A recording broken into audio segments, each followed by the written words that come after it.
नमस्ते बच्चों, मैं करण सिंह यादव। आज की इस क्लास में हम पढ़ने वाले हैं कक्षा 12 का रसायन विज्ञान का चैप्टर नंबर 12 जिसका नाम है आयनिक साम्य। आयनिक साम्य पढ़ने से पहले हम लास्ट चैप्टर के बारे में थोड़ा सा देखेंगे। लास्ट चैप्टर हमारा था रासायनिक साम्य। रासायनिक साम्य में हमने क्या पढ़ा था? रासायनिक साम्य में हमने देखा था साम्य अवस्था को। और साम्य अवस्था क्या थी? साम्य अवस्था थी उत्क्रमणीय अभिक्रियाओं के लिए। सबसे पहले तो हम देख रहे थे साम्य अवस्था कौन सी अभिक्रियाओं के लिए? उत्क्रमणीय अभिक्रियाओं के लिए। उत्क्रमणीय अभिक्रियाओं कौन सी थी? ऐसी अभिक्रियाएं जो अग्र दिशा और पश्चिम दिशा दोनों दिशाओं में एक साथ हो रही हैं, उनको कह रहे थे हम उत्क्रमणीय अभिक्रिया।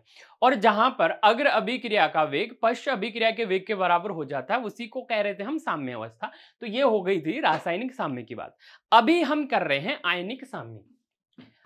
आयनिक साम्य जो है, अब इसके नाम में क्या आ रहा है? आयनिक आ रहा है।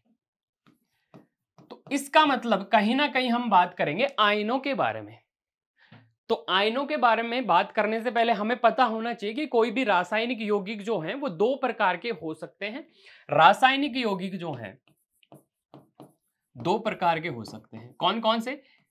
एक तो विद्युत अपघट्य और एक विद्युत अनअपघट्य।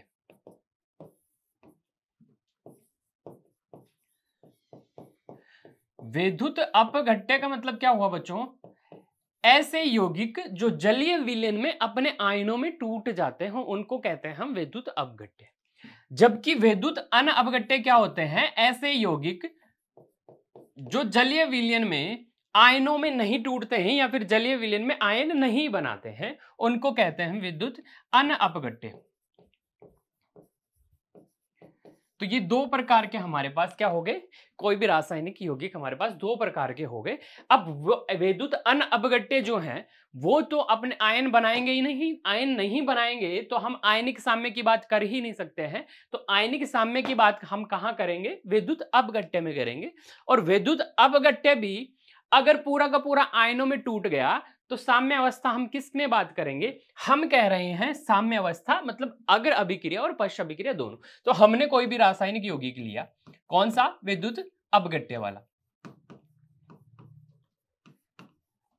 और ये किस में टूट रहा है? अपने आयनों में टूट रहा है। अब हम कह रहे हैं साम्य अवस्था कब आएगी? जब ये उत्क्रमणीय अभिक्रिया होगी। और उत्क्रमणीय अभिक्रिया होगी इसका मतलब ये रासायनिक यौगिक अपने आयनों में टूट रहा होगा और आयन से वापस से क्या बना रहा होगा? रासायनिक यौगिक जो कि विद्युत अनअपघट्य यानी कि अनआयनिक अवस्था बना रहा होगा। तो हम क्या कह सकते हैं रासायनिक साम्य के बारे में कि ऐसी साम्य अवस्था जिसमें कोई यौगिक आयनिक और अनआयनिक अवस्था में दोनों के बीच कैसी होगी? साम्य अवस्था होगी। यानी कि आयनिक और अनआयनिक अवस्था की बात हम कर रहे हैं। आयनिक अवस्था किसके साथ साम्य अवस्था में होगी?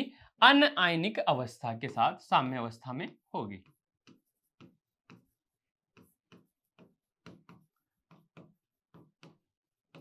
अनआयनिक अवस्था के साथ साम्य अवस्था में होगी। तो यहां पर हम बात कर सकते हैं रासायनिक साम्य के बारे में। आयनिक साम्य हमने देखा कैसे बन रहा है।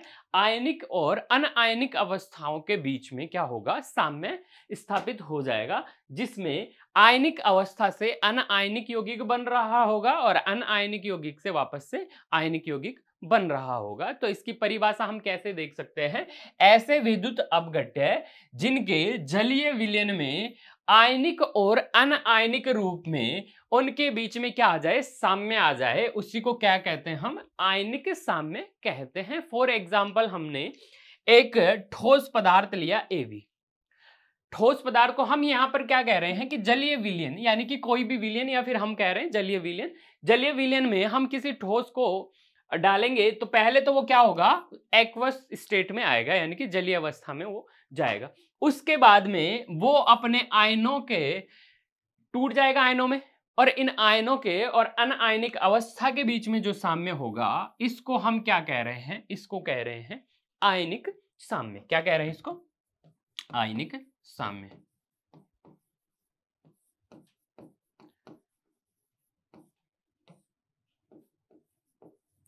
यही क्या है? आयनिक साम्य है।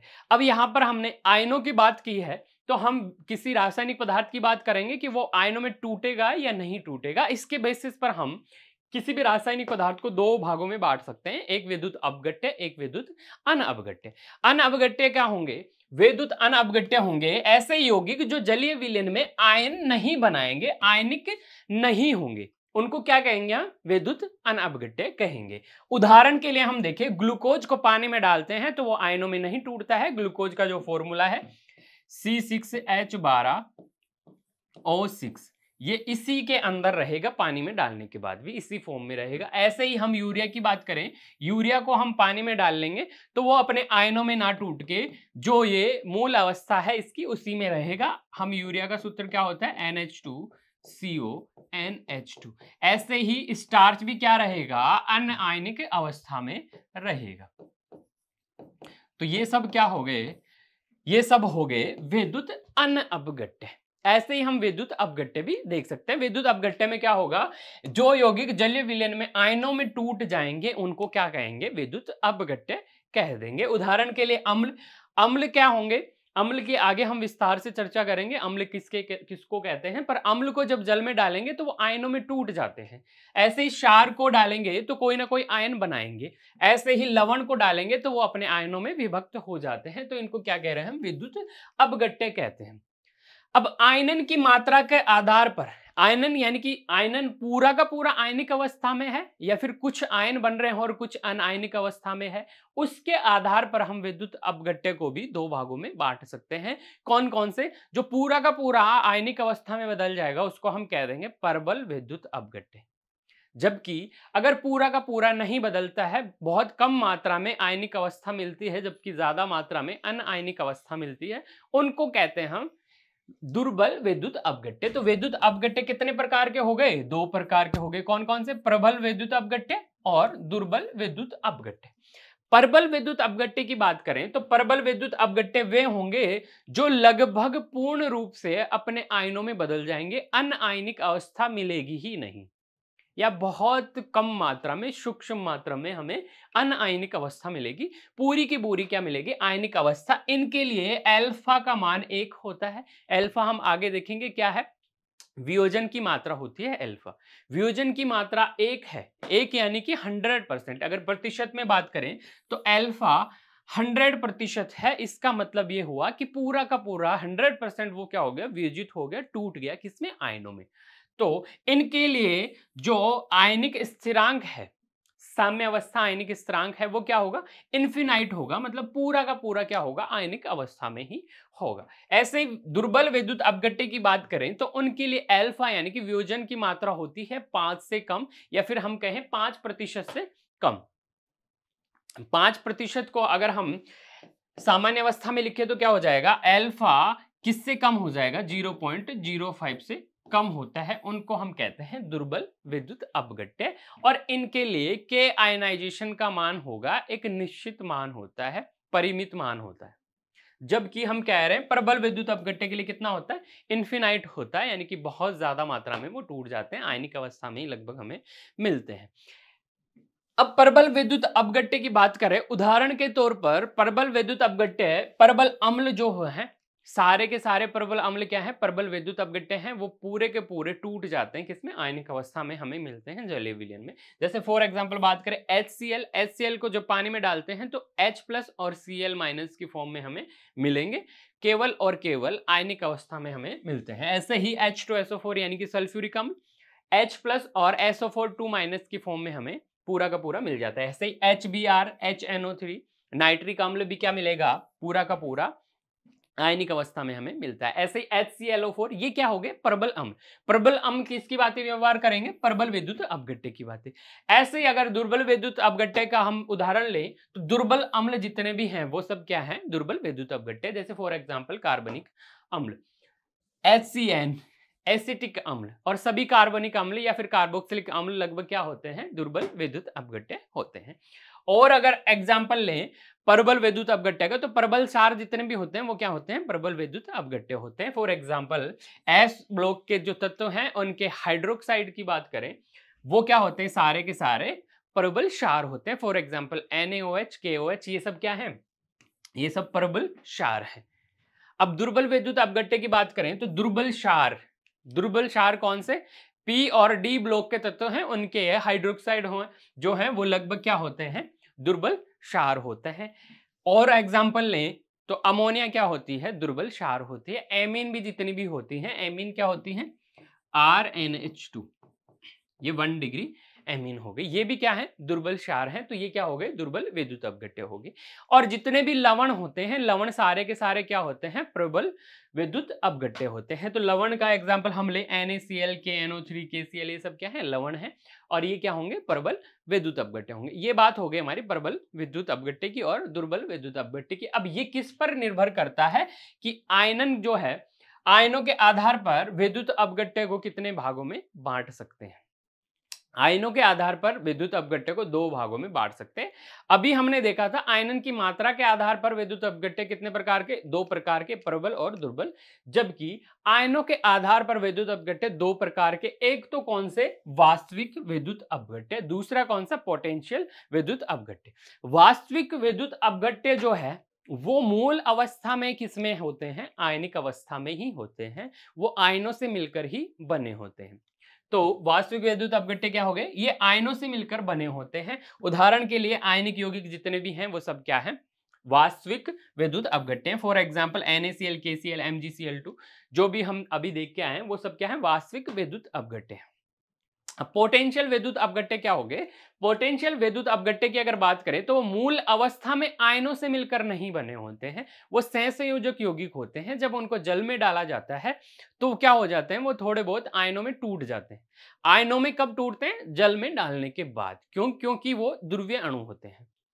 तो आयन केवल जल में मिलाने पर ही आते हैं, मूल अवस्था में आयन नहीं रहते हैं। उदाहरण के लिए ध्रुवीय सहसंयोजक अणु जैसे HCl हो गया, एसिटिक अम्ल हो गया। एसिटिक अम्ल एक सहसंयोजक यौगिक है। जब इसको पानी में डालते हैं तो किस में टूट जाएगा? ये CH3COOH जो है वो किस में टूट जाएगा? CH3 यानी कि acetate ion plus H plus की फॉर्म में ये टूट जाता है। प्रोटॉन और एसिटेट आयन के रूप में ये टूट जाता है। तो ये क्या हो गया? ये पोटेंशियल विद्युत अपघट्य हो गया। तो विद्युत अपघट्य किसके आधार पर देख रहे हैं हम? आयनों के आधार पर देख रहे हैं। कितने प्रकार के हो गए? 2 प्रकार के हो गए। नेक्स्ट अगर हम बात करें आयनन की मात्रा अल्फा जिसको हम कह रहे थे वो क्या होती है?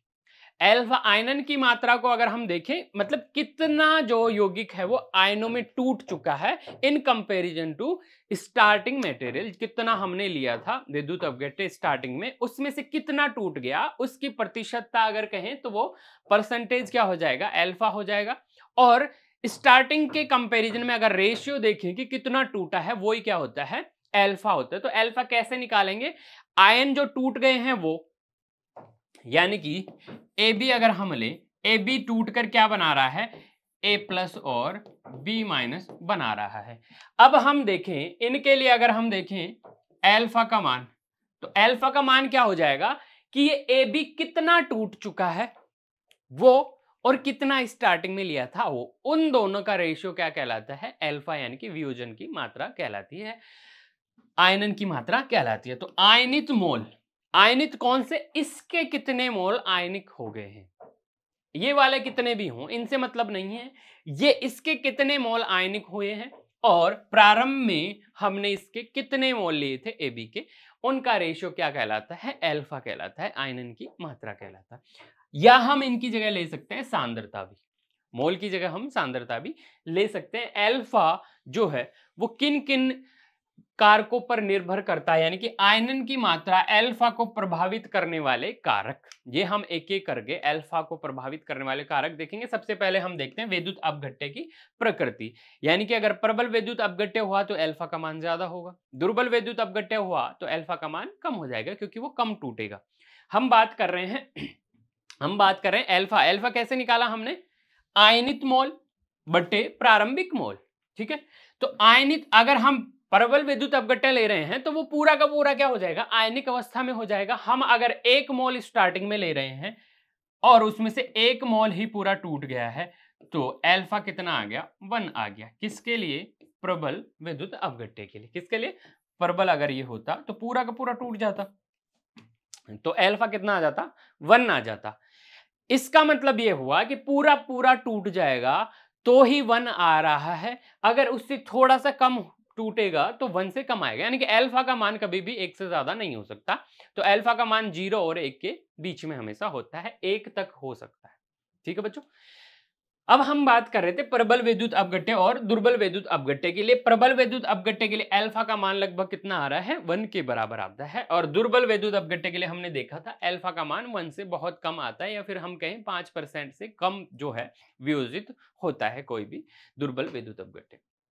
दूसरा, हम अल्फा को प्रभावित करने वाला कारक देखें, ताप।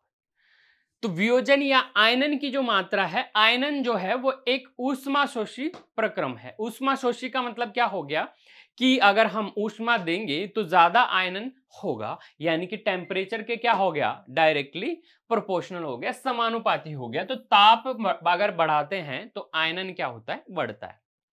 तो ताप के क्या हो गया, समानुपाती होगी आयनन की मात्रा। नेक्स्ट अगर हम देखें तनुकरण, तनुकरण का मतलब क्या हो गया, तनुकरण का मतलब हो गया कि हमने स्टार्टिंग में कोई विलेय लिया, उसको हमने एक विलायक में डाल दिया और विलयन बना लिया।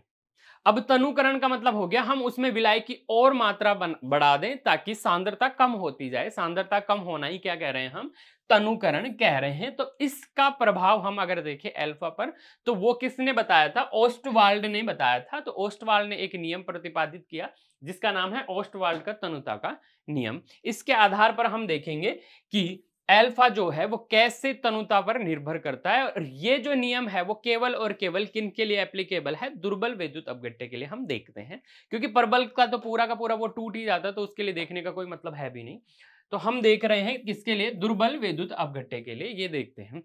इसके लिए हम एक एग्जाम्पल लें, तो इसके अनुसार ये नियम कहता क्या है, इस नियम के अनुसार दुर्बल विद्युत अपघट्य का अगर तनुकरण करेंगे, तनुकरण यानी कि सांद्रता कम करेंगे, आयतन बढ़ाएंगे, तो क्या होगा, आयनन की मात्रा भी बढ़ जाएगी। ये कौन कह रहा है, ओस्टवाल्ड का डाइल्यूशन का नियम कह रहा है। इसके लिए हम एक एग्जांपल लेते हैं, ए बी हमने क्या लिया, एक पदार्थ लिया, वो अपने आयनों में टूट रहा है, ए प्लस और बी माइनस में टूट रहा है।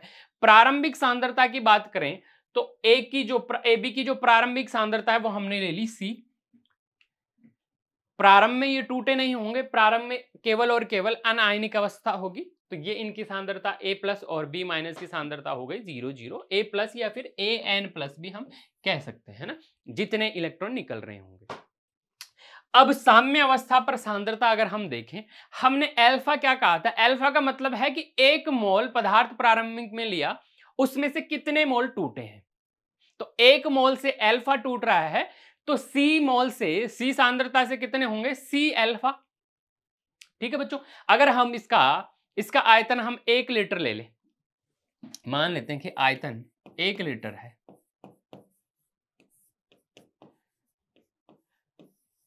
आयतन 1 लीटर है। अब हम सांद्रता कैसे निकालते हैं, सांद्रता या फिर मोलरता की बात करें तो क्या होता है, मोल बटे आयतन होता है। आयतन हमने क्या ले लिया, 1 लीटर ले लिया, तो अब सांद्रता ही क्या हो गई, मोल्स हो गए। तो जितने मोल हैं वही क्या हो जाएगी, सांद्रता हो जाएगी। अब हम कह रहे हैं कि 1 मोल में से अल्फा क्या हो रहा है, डिसोसिएट या फिर वियोजित हो रहा है।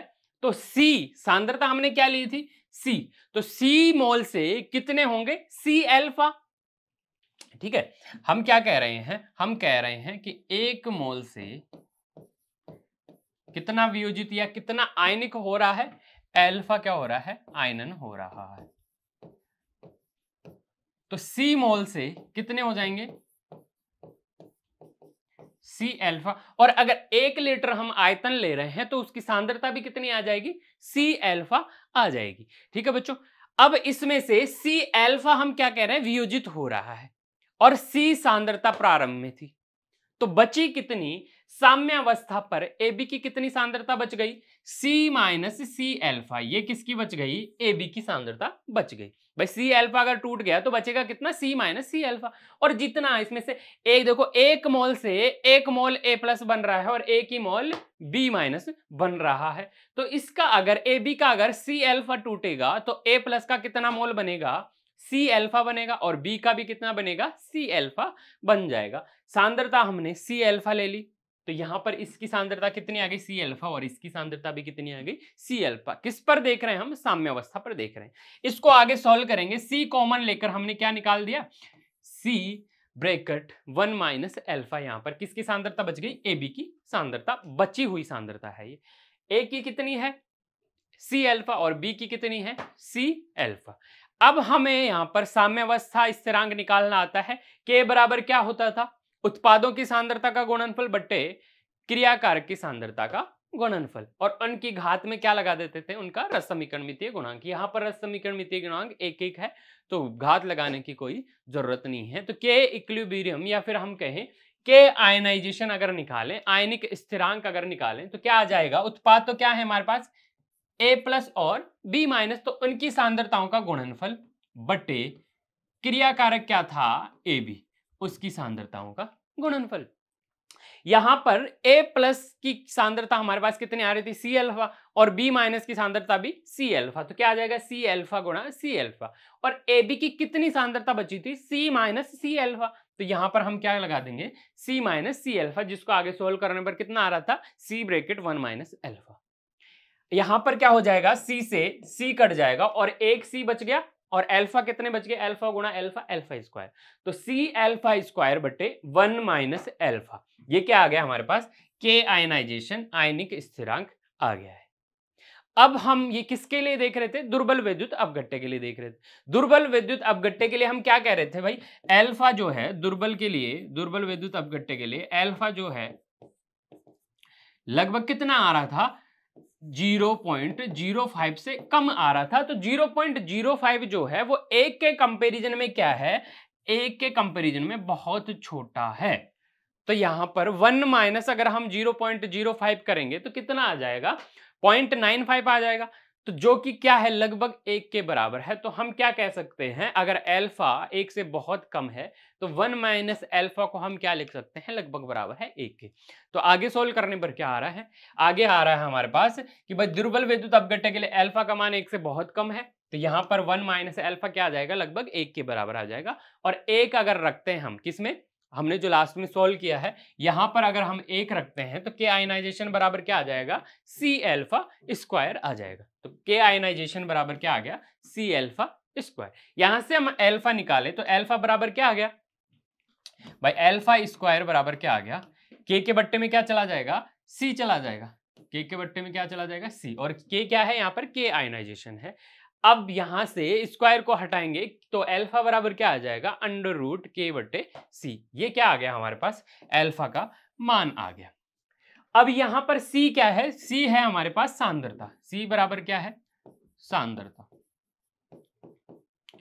जो कि क्या आती थी, एन बट्टे वी, यानी कि मोलों की संख्या बट्टे आयतन, किसमें, लीटर में हम लेते थे।